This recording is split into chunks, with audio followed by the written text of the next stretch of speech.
சக்தி திருமகன் முத்து குமரனை மறவே நான் மறவே பக்தி கடன பக்தி தருகிற வருவே நான் வருவே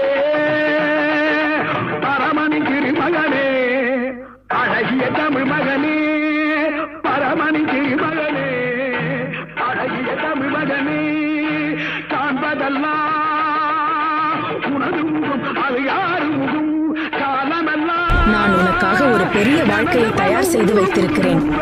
நீ தோல்வி அடையவில்லை, வெற்றிக்கு தயாராகிறாய். உன் முயற்சி ஒவ்வொன்றும் பணமாக மாறும் நாள் வருது.